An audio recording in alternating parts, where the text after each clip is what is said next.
Oh, so in the intro of this podcast, I've got a confession to make, but also I just want to tell you a little story because as I was watching the scenes of what was going on in the Middle East, I just wanted to share this with you. When I was a bit younger, I went with my family to Egypt. Now, Egypt borders Israel, and even though it's geographically in North Africa, it's culturally more like the Middle East. And personally speaking, I didn't want to go to Egypt, although I have to say, Egypt is a beautiful country. It's a beautiful land. The pyramids are amazing. The resorts, if you can afford to go there and stay at five-star resorts, it really is something. We stayed at a five-star resort at the Red Sea, and it was it's really a beautiful country. And it's very, very crowded, very noisy, heavily populated, but it is a beautiful country. But I would never go back to that part of the world, and I never wanted to go there in the first place. But when I did go there, I had my friend with me, and we had a good time. But there was a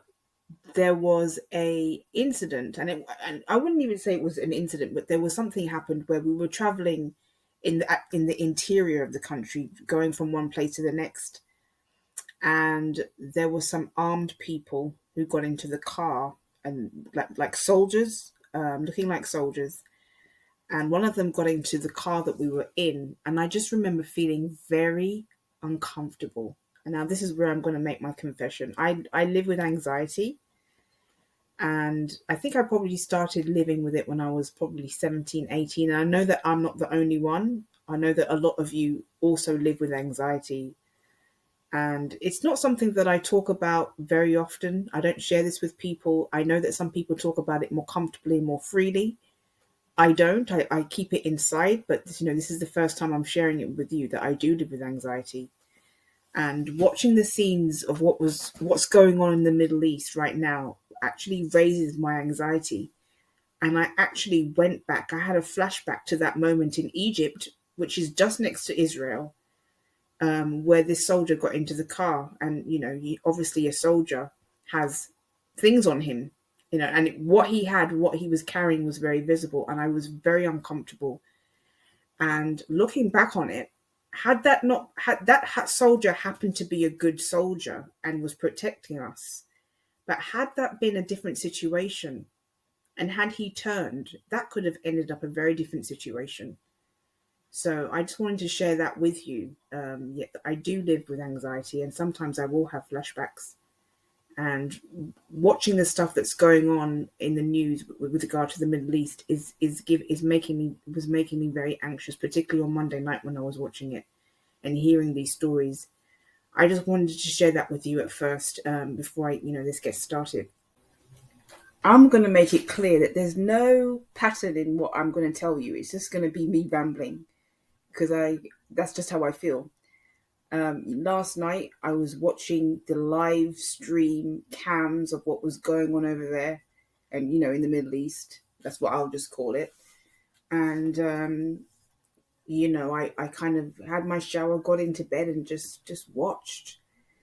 And when I say education on my channel, when I say that I'm saying something or doing something to educate you, I don't necessarily mean, education doesn't have to mean a governing board where you go and take an exam and get a certificate. Education might just mean bringing awareness to something. And that's what, you know, being informative. That's what I mean. I don't mean that I'm not trying to tell people that I'm highly qualified in every department.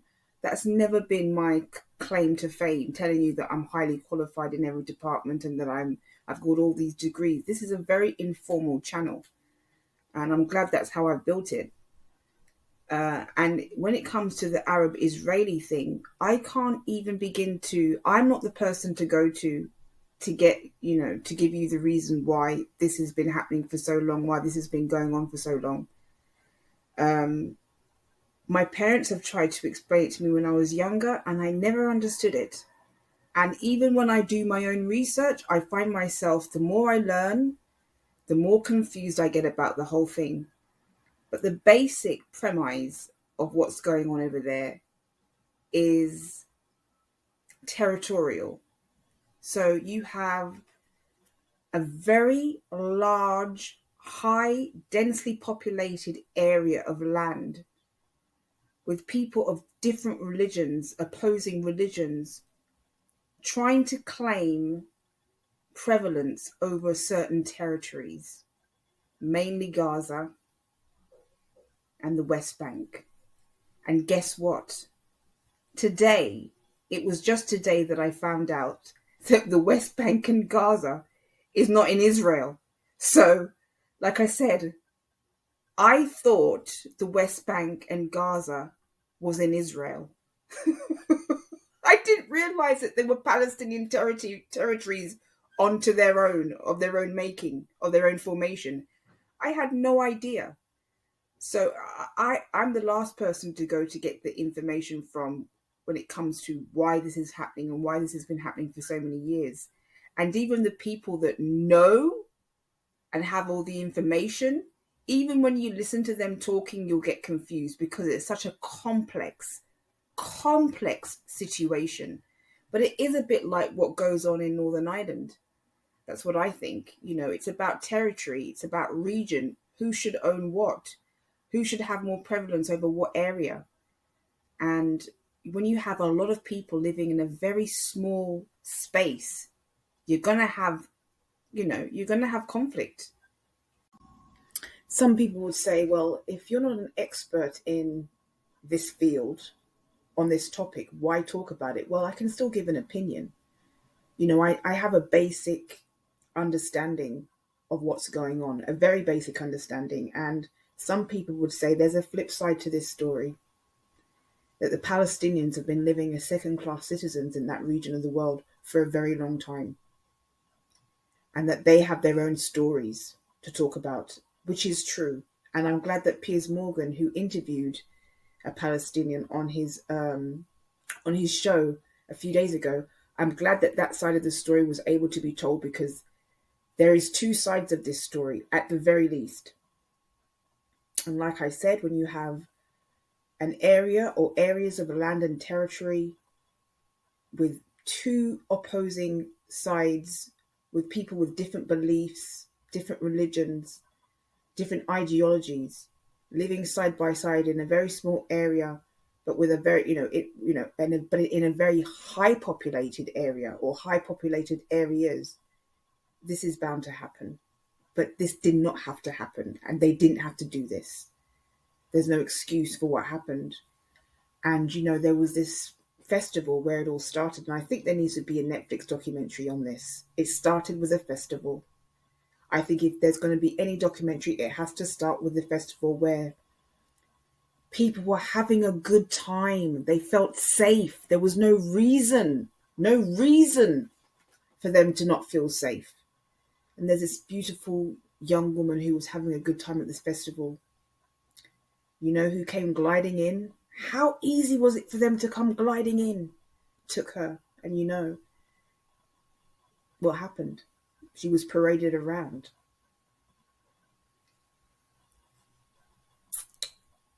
And I think that's what got me. That's what got me interested, because when I was a kid and when I was a teenager, I had no interest in this stuff. I had no interest in what goes on in the Middle East. I didn't understand it. The Palestinians are the Muslims. The Israelis are the Jews. The Israelis, or the Jews, they emigrated to the Holy Land, to their motherland, after what happened in Europe. We all know what that is, what happened. So they emigrated, people from Poland, people from Russia, people from Germany, they emigrated to the Middle East to get away from all of that. And they went to the Holy Land, their motherland. But who was there? Muslim people who had been living there and migrating to that part of the world for a long time. So you got these two, the marriages almost of these two people, and not marriages in terms of marriage, but I mean, you've got these two people meeting in this land, living side by side, who have different identities, different ideologies, and different outlook and perspectives on how people should live and where people should live and what territory belongs to whom. And this is how all this started. This has been going on for decades.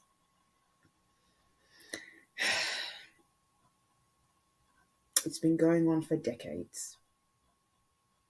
It's been going on for a very long time. And like I said, there is a flip side to this story, but it doesn't matter who's wrong or right. Like just like in Michael Jackson's song Beat It, it doesn't matter who's wrong or right anymore. You don't do that to people. These people didn't deserve this. So I'll wrap this up with some Q&A. I did say, there is Q&A in the title. I just want to say before I answer some Q&A questions and, say some things, I want peace. I'm not looking for to be in a back and forth with any creator. If I have to speak up for myself, you know what I do, I will, and you won't like what I have to say. But I'm not looking to be in a back and forth with any creator. I want a peaceful time on YouTube. I want peace. That's ultimately what I want. And that's what I want to say about that. Somebody came onto my channel, was able to get onto my channel and interact with me by using an alt the other day. And that person came to my channel using an alt so that I wouldn't recognize what they've said to me before. And they were able to, because I didn't recognize their alt at first until later on, I realized that this person was just doing everything they could to get onto my channel and to interact with me. One of the questions that I was asked is, what's my background? What jobs have I done? What's my career been? What diplomas or degrees do I have? I have a diploma in event management. I did acting as a child. I've been on TV as a kid. And I've worked in schools as English teacher for young children, primary school children, teaching foreign students English. And I've done, I've worked in hotels, and I've worked for charity, and I've done fundraising and things like that. So, that's what I've done. That's what I've been involved in. That's the diploma that I have, event management. Another question answered. When we did go to Egypt, we stayed in Cairo, Aswan, and the Red Sea. It was a long trip. It wasn't a short trip. It was a 3 or 4 week vacation. And a lot of money was spent on that vacation. God knows how much my dad spent on that vacation. And we stayed in all 5-star hotels. And, when the Red Sea part of the vacation, which was the last part of the vacation, was my favorite part of the vacation, because we had this beautiful suite on the Red Sea. You looked outside my window. We were right on the beach. Anything I wanted was at my beck and call. If I wanted spaghetti bolognese, I would just call the kitchen and get what I wanted. Also, there was a bit of a holiday romance with me and my friend as well. We were proposed to, me and my friend who I went with, when my parents said they want to go, when my dad said that he wanted us to go to Egypt for vacation, and he always decided the vacations, I said, I'm not going unless I can bring my friend, who was actually in Syria at the time and who is of Middle Eastern background herself. So she just got on the plane from Syria.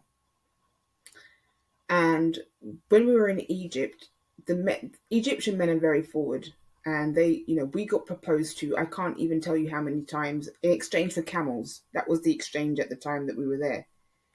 And I was only 18 at the time. So, can you just imagine? So yes, the trip in Egypt was great, although it wouldn't have been my first choice. I would rather be in Florida. I'd rather be in LA than Egypt. And I won't be going back to the Middle East ever again because of what's been happening. The other question that I could answer is, right, because I'm half British by nationality, one of my parents has a British passport, is a British citizen. When I emigrated to this country as a child, I didn't have to worry about, or my parents didn't have to worry about paperwork. So I've got a British passport, I'm a British citizen, I'm considered British. And it's unfortunate because some of my cousins, whose parents are both Jamaican, they have passport issues, which I don't have to worry about. So, I'm a British citizen, and one day I would like to have dual citizenship, and I would like to be a citizen of the United States. And I plan to spend a lot of time in the United States. I was planning to spend a lot of time in France as the years go on, But after what I've been hearing that's been going on in France over the last few years, that's unfortunately not going to be happening anymore. But I would like to spend a lot more time in the USA. And I did spend a lot of time in the USA in the past, but I really am due a trip to the USA. What else? I live in the Totteridge area, which is a very nice area known for its affluence in London. And before that, like I said, I attended a private school in the English countryside in Buckinghamshire. It was an all-girls school in Buckinghamshire. I was never an academic student. I consider myself to have common sense smarts. I consider myself to be intelligent in a common sense way, in a logical way, but I'm not an academic person, never was. I'm a creative person. So, in terms of Egypt, would I recommend it as a place to go on vacation? Depends on what you're looking for. When we stayed in Aswan, we stayed on the Nile, and the hotel we stayed at was the Old Cataract, which is, I think Princess Diana stayed in that hotel. It's an absolutely gorgeous location, gorgeous place. And it depends on what you're looking for. Personally, as a woman, I would rather vacation in Europe or the United States than the Middle East. And that's just my personal opinion.